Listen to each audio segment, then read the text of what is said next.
옛날 어느 마을에 이한수라는 사내가 살고 있었다. 한수는 어려서부터 머리가 비상하고 재주가 남달라 주변 사람들에게 종종 수제 소리를 들었다. 하지만 재주가 뛰어나다고 해서 세상살이까지 순탄한 것은 아니었다. 한수가 10살이 되던 해에 아버지가 과거를 보겠다며 길을 나섰다가 산적을 만나 목숨을 잃었고, 그 충격에 어머니는 병을 얻어 4년 뒤 세상을 등졌다. 집안의 가사는 어머니의 병구안으로 모두 탕진되었고, 한수에게 남은 것이라곤 낡은 집과 아버지의 서책 몇 권이 전부였다. 그럼에도 한수는 포기하지 않고 과거를 준비했다. 비록 아버지가 보시던 서책 몇 권이 전부였지만 필요한 서책을 살 형편이 안 되었기에 봤던 서책을 보고 또 보면서 열심히 공부를 했다. 그런데 매번 과거를 볼 때마다 초시에조차 통과를 하지 못했다. 한수의 공부가 부족했기 때문도 아니었고 머리가 멍청해서도 아니었다. 그것은 한수의 삶에 이상하리만치 불운이 늘 그림자처럼 따라붙었기 때문이었다. 첫 번째 과거 시험을 보러 가는 날에는 길에서 넘어지는 바람에 다리를 크게 다쳐 시험장에 들어가 보지도 못했었다. 그리고 다음 과거 시험 때는 배탈이 며칠 동안 계속되어 시험장은커녕 집 밖에도 나가보지 못했다. 그 후로도 몇 번 과거 시험을 보기 위해 길을 나섰지만 그때마다 어김없이 불운은 찾아왔다. 이렇게 과거 준비만 하다가는 굶어 죽겠다 생각한 한수는 선비의 체면을 내려놓고 신분을 숨긴 채 윗마을에 품팔이를 나섰다. 그렇게 한수는 아침부터 하루 종일 쌀가마를 옮기는 고된 일을 시작하게 되었다. 며칠 후 이날도 저녁 무렵까지 쌀가마니를 옮긴 한수는 그동안 일한 품삯 단량을 허리춤에 차고는 웃으며 집으로 걸어가고 있었다. 오늘은 배불리 먹을 수 있겠다. 국밥을 먹을까? 아님 떡을 사다 먹을까? 집에 가서 옷 갈아입고 어서 시전에 나가봐야겠다. 한수는 몸은 고됐지만 배불리 음식을 사 먹을 생각에 발걸음이 가벼웠다. 그런데 집에 도착해 허리춤을 만져보는 순간 그의 표정이 굳어졌다. 분명 허리춤에 잘 넣었는데 도대체 어디서 떨어뜨린 거야? 한수는 사색이 되어 걸어온 길을 되짚어갔다. 하지만 어둠 속에서 작은 주머니를 찾는 것은 불가능한 일에 가까웠다. 하늘도 무심하시지. 왜 자꾸 이런 일이 생기는 거야? 그날 밤 한수는 굶주린 배를 움켜쥐고 잠을 청했다. 그 후로 며칠 뒤 더 황당한 일이 벌어졌다. 한수가 일거리를 찾기 위해 윗마을 어느 대감댁 앞을 기웃거리고 있었는데 그때 집안에서 고함 소리가 들렸다. 도둑이다! 도둑 잡아라! 한수가 무슨 일인가 싶어 멈춰섰는데 대감댁 하인이 나와 그를 막아섰다. 야, 이 도둑놈아! 어딜 도망가려고! 내가 니놈이 담을 넘는 걸 봤단 말이다! 하인은 무작정 한수에게 도둑놈이라 말하며 한수를 끌고 가려 했다. 도둑이라니? 나는 그저 길을 지나가던 중이었을 뿐인데 대체 무슨 말을 하는 것이오? 내 눈으로 똑똑히 봤는데 어디서 거짓부렁이냐! 자신을 도둑으로 몰아가는 하인의 말에 한수는 더는 참을 수 없었는지 화를 내며 큰 소리로 말을 했다. 네 이놈! 지금 내가 누구인 줄 알고 함부로 하대를 하는 것이냐? 하인은 한수를 아래 위로 훑어보더니 자신보다 남루한 옷차림인 것을 확인하고 콧방귀를 한 방 시원하게 끼고는 말을 했다. 아쭈 요런 봐라.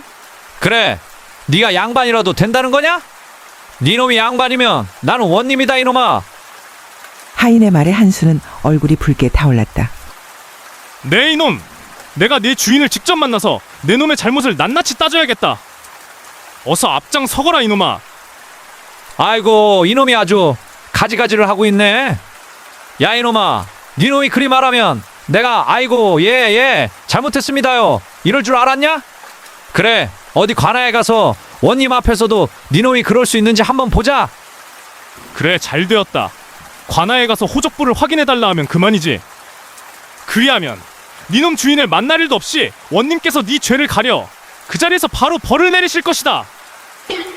원님에게 가자며 한수가 당당히 말하자 하인이 당황해하며 말했다. 정말 양반님이십니까? 그런데 어찌 행색이 도둑놈보다 못하신 건지. 하인은 말끝을 흐리며 한수의 눈치를 살피더니 다시 말을 이었다. 소인이 오해를 한 듯하니 한 번만 너그러이 용서해 주십시오.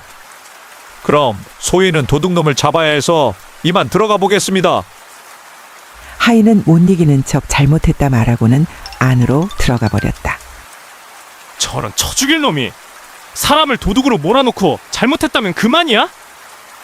한수는 당장이라도 그 하인의 주인을 만나 따져 묻고 싶었다.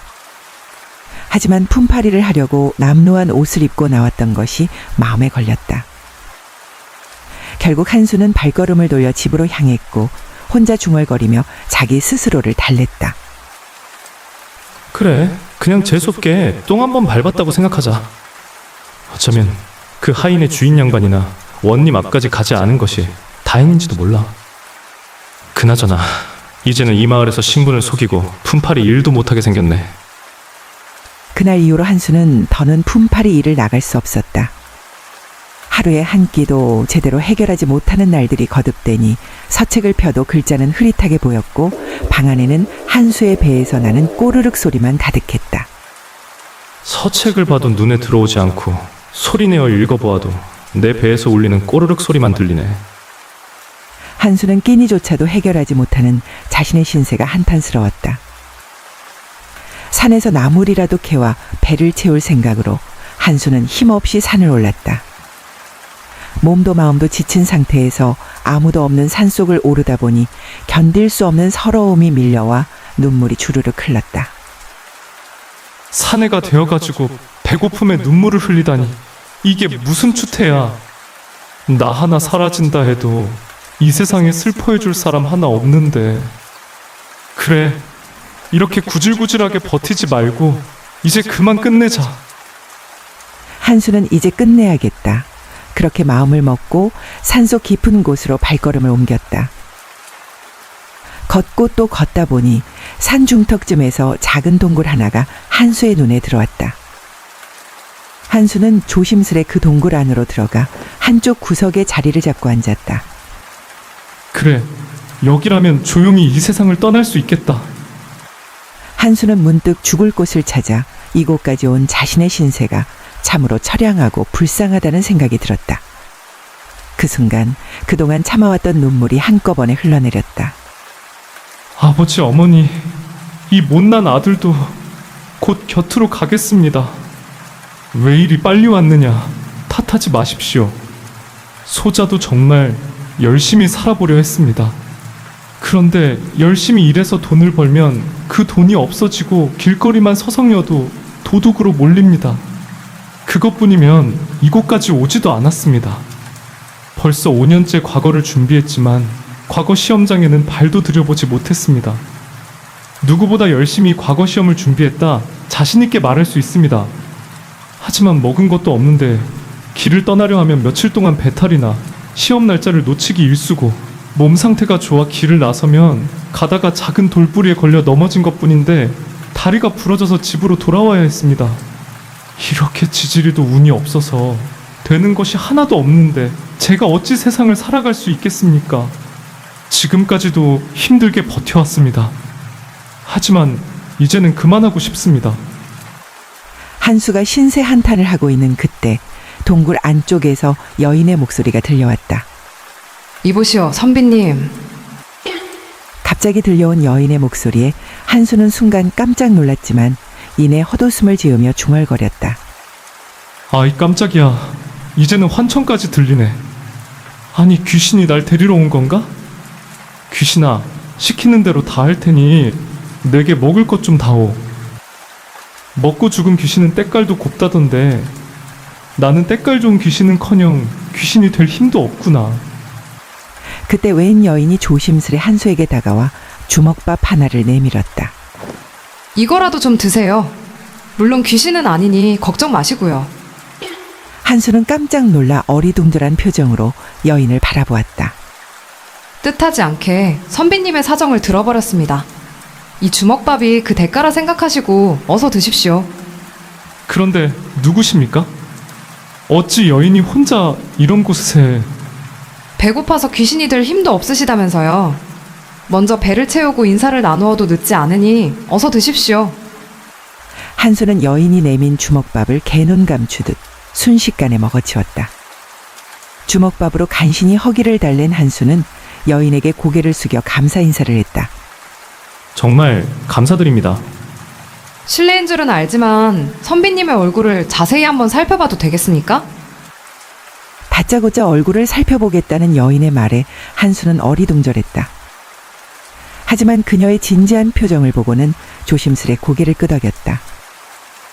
여인은 한수의 얼굴을 찬찬히 살펴보더니 다시 말문을 열었다. 이마가 넓고 높은 것을 보니 학문에 재주가 있으신 분이군요. 코는 곱게 뻗은 것이 정직한 성품을 지니신 것 같네요. 그리고 입모양이 단정하신 것을 보니 말을 신중히 하는 분이시네요. 제 관상이 그런가요? 여인은 잠시 머뭇거리는 듯 하더니 깊은 한숨을 내쉬고는 말을 했다. 그런데 큰 문제가 하나 있습니다. 여인은 다시 한번 한숨을 내쉬며 안타까운 표정으로 말했다. 인당, 즉 두 눈썹 사이가 너무 넓게 비어 있습니다. 인당은 복을 담는 곳인데 선비님의 인당은 마치 구멍 뚫린 항아리와 같아서 복이 차는 족족 새어나가고 있네요. 한수는 깜짝 놀랐다. 자신이 평생 겪어온 모든 불운들이 한순간에 설명되는 듯 했다. 그럼 그 복을 안 세워나가게 할 방법은 없습니까? 방법이 없지는 않습니다. 저는 이 지독한 불운에 지쳐 오늘 여기서 생을 끝내려 했습니다. 이 불운을 떨칠 수만 있다면 무슨 짓이라도 하겠습니다. 그러니 제발 제게 방법을 알려주십시오. 그럼 지금 당장 이 산을 내려가서 인당에 점을 하나 찍으십시오. 그 점이 복이 새는 구멍을 막아줘서 재물도 모이게 되고 귀인도 만나게 될 것입니다. 그러면서 자연스레 막혔던 길도 열리게 될 거고요. 점을 찍으라고요? 정말 그런 걸로 제 인생이 바뀔 수 있는 것입니까? 어차피 죽으려 했던 거 아니었어요? 아까는 귀신 때깔이 곱네 안 곱네 하면서 먹을 것을 주면 시키는 대로 다 한다고 하셨잖아요. 그런데 인당에 점 하나 찍는 걸 못하겠다 하시는 거예요? 아닙니다. 할 수 있습니다. 이 지긋지긋한 불운만 떨칠 수 있다면 제가 그깟 점 하나 못 찍겠습니까? 단지 저는 사람의 운이 그렇게 쉽게 바뀔 수 있다는 것이 믿기지 않을 뿐입니다. 못 믿으시겠다면 하지 마십시오. 하지만 이 동굴에서 생을 포기하는 일은 안 됩니다. 저는 이곳에 한동안 머물 생각인데 선비님의 시신과 함께 있을 수는 없지 않겠습니까? 그리고 제가 선비님보다 이 동굴에 먼저 왔잖아요. 그러니 죽으실 거면 다른 곳을 찾아 죽으십시오. 한수는 여인의 단호한 말투에 어리둥절한 표정으로 우물쭈물했다. 믿지 못하는 것이 아니라 믿기 힘들다는 것인데 아무튼 제가 해드릴 수 있는 것은 여기까지입니다. 어서 제 동굴에서 나가주시지요. 다시 뵐 수 있는 방법이 없을까요? 어디 사시는 누구인지라도 알려주시면 안 되겠습니까? 그냥 스쳐 지나가는 인연인가 보다. 그렇게 생각하십시오. 인연이 닿는다면 언젠가 다시 스칠지도 모르지요. 여인은 말을 마치고 다시 동굴 안쪽으로 물러났다. 거의 쫓겨나다시피 동굴을 나온 한수는 산길을 내려오며 중얼거렸다. 저 여인은 도대체 정체가 뭐지? 관상을 볼 줄 아는 거 보면 관상가 같기는 한데 산속 동굴에 있는 걸 보면 무당 같기도 하단 말이야. 관상을 보는 무당인가? 뭐 아무튼 관상가든 무당이든 간에 정말 저 여인 말대로 됐으면 좋겠다. 집에 돌아온 한수는 반신반의한 마음으로 붓에 먹물을 적셔 조심스레 인당에 작은 점을 찍었다. 이깟 점 하나 찍는 걸로 달라져봐야 얼마나 달라지겠어. 에이, 나도 모르겠다. 믿져야 본전이지. 오래간만에 음식다운 게 뱃속에 들어가니 졸음이 몰려오네. 그날 밤 한수는 오랜만에 깊은 잠에 들었다. 다음날 한수는 인당에 점을 찍은 채로 장터에 나가보았다. 한참 장터를 둘러보고 있는데 떡장수가 한수를 불러 세웠다. 선비님, 거스름돈 가져가셔요. 자네 지금 나를 부른 건가? 예, 제가 어제 착각을 해서 거스름돈을 적게 드렸지 뭡니까? 이게 어제 다 못 드린 거스름돈이니 마저 받으십시오. 나는 어제 떡을 산 적이 없다네. 자네가 사람을 잘못 본 것 같구만. 아, 그러셨습니까? 이상하네요. 분명 선비님이셨던 것 같은데. 한수는 떡장수에게 받은 돈을 그대로 돌려주었다. 떡장수는 한수의 정직한 모습에 감동을 했는지 한수에게 떡을 건네며 말을 했다. 선비님은 무척이나 정직한 분이시군요. 귀한 선비님의 시간을 빼앗은 값이라 생각하시고 이 떡을 받아주십시오. 한수는 얼떨결에 떡을 받아들고는 집으로 돌아와 방 안에 앉아 떡을 가만히 바라보며 생전 처음 겪는 일에 어리둥절해하고 있었다. 그 다음날 한수는 품팔이를 나갔는데 주막에서 장작을 패는 일이었다. 하루 종일 장작을 팬 한수는 이날 일한 품삯을 받기 위해 주막 뒤편에서 주인을 기다리고 있었다. 오늘은 내가 아주 기분이 좋구만. 내가 장사를 시작하고 이렇게 장사가 잘 된 날은 또 처음이야. 기분도 좋으니까 오늘은 자네 품삯을 한 양 더 쳐주겠네. 그리고 국밥 한 그릇 내어줄 터이니 그것도 먹고 가게나. 한수는 주인이 내어준 국밥을 배불리 먹고는 집에 돌아왔다. 집에 도착해 돈을 세어보니 오늘 받은 품삯이 고스란히 있었다. 설마 정말 이 점 때문에 내 인생이 바뀌고 있는 건가? 정말 그렇다면 과거 시험 공부도 다시 해볼 만한데. 한수는 밤새 이런저런 생각을 하다 잠이 들었다. 다음 날부터 한수는 3일에 한 번은 품팔이 일을 나가고 나머지 시간에는 과거 공부에 열중하며 그 어느 때보다 열심히 살았다. 그러던 어느 날 한수의 집에 손님이 찾아왔다. 혹시 자네 아버지 조남이 이상원이 맞는가? 예, 제 아버님의 조남이 맞긴 한데 무슨 일 때문에 오셨습니까? 드디어 찾았구만. 나는 자네 아버지와 어릴 적부터 동거동락하며 함께 자란 사이라네.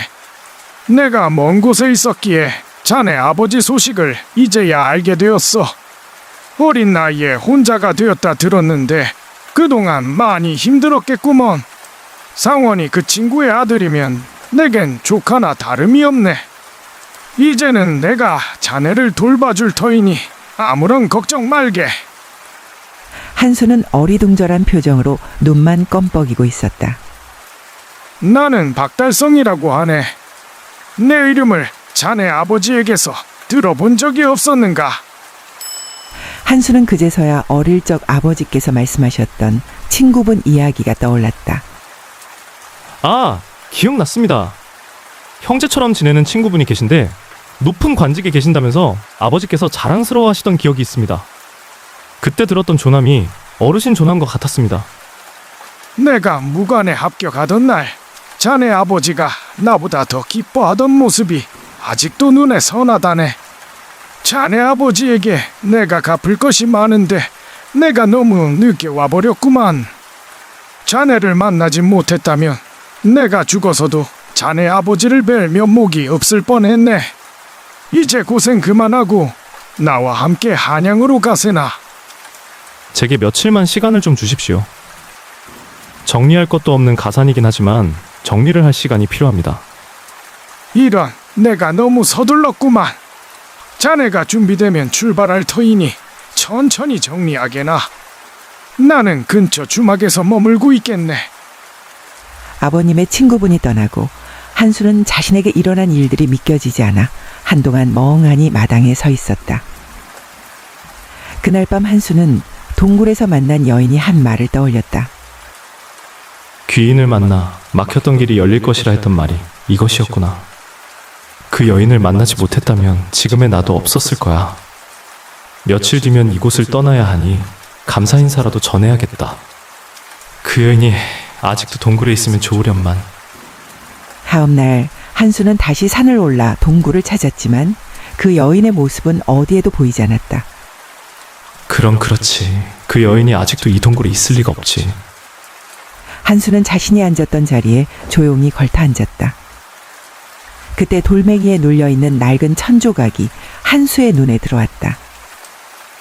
의구심에 그 천을 펼쳐보니 그 안엔 글이 적혀 있었다. 이곳을 다시 찾아오셔서 이 글을 읽고 계신다면 저에게 점 따위는 아무 소용이 없었다. 따지러 오신 것이겠지요. 만약 그렇다면 부디 쇳내를 용서해 주십시오. 제 몸 하나 건사하지도 못하면서 감히 선비님께 참견을 했습니다. 사실 저는 도망 다니는 처지의 노비입니다. 일찍이 서방님이 세상을 떠나고 혼자가 된 저를 주인이 탐하려 하여 뿌리치고 나왔습니다. 그리고 이곳으로 도망을 쳤지요. 어쩌겠습니까? 노비가 주인의 명을 거역했으니 목숨이라도 부지하려면 도망쳐야지요. 사람 대접도 받지 못하는 저도 살고자 이렇게 도망을 쳤는데 귀한 선비님께서 귀한 목숨을 스스로 끊으려 하시니 차마 보고만 있을 수가 없었습니다. 부디 간청드립니다. 저와 만났던 그날처럼 이 동굴에서 목청 높여 시원하게 신세 한탄 한번 하시고 홀가분해진 마음으로 다시 집으로 돌아가십시오. 그리고 혹시나 일이 잘 풀려 제게 고맙다고 말하고자 찾아오신 거라면 그러실 필요 없습니다. 복이라는 것은 하늘에서 내려주는 것이 아니라 스스로 만드는 것입니다. 선비님의 복은 선비님의 마음과 노력에서 비롯되었다는 것을 잊지 마십시오. 점은 단지 선비님에게 다시 세상에 나아갈 용기를 주기 위해 이 미천한 천것이 작은 꾀를 낸 것입니다. 진정으로 운명을 바꾼 것은 선비님 자신임을 잊지 마십시오. 선비님께서 훌륭한 관리가 되어 진정으로 백성을 위한다면 제 삶도 가치 있는 삶이 되지 않겠습니까? 부디 군자가 되십시오. 글을 다 읽은 한수는 천을 곱게 접어 가슴에 품었다. 당신의 깊은 가르침을 평생 가슴속에 품고 살겠습니다. 그날 이후로 한수는 더 이상 인당에 점을 그리지 않았다. 한수는 며칠 후 여인이 남긴 서신을 품에 소중히 간직한 채 아버님의 친구분을 따라 한양길에 올랐다. 한양에 올라간 뒤에도 한수는 밤을 새우며 공부에 매진했다. 그리고 그 이듬해에 과거에 급제를 했다. 한수는 관직을 받고 나라를 위해 일하기 시작했고 자신의 경험을 바탕으로 백성을 위한 정책들을 건의했다. 품팔이 노동자들의 권리를 보호하는 법, 억울한 누명을 쓴 자들을 재조사하는 제도, 그 중에서도 도망자 신세가 된 노비들의 사정을 재조사하여 주인의 악행이 있었다면 구명해주는 제도들을 만들어가기 위해 노력을 했다. 한수의 건의는 하나둘 받아들여졌고 그 덕분에 백성들의 삶은 조금씩 나아졌다. 사람들은 그를 두고 백성의 목소리를 대신 전하는 관리라 불렀다 한다.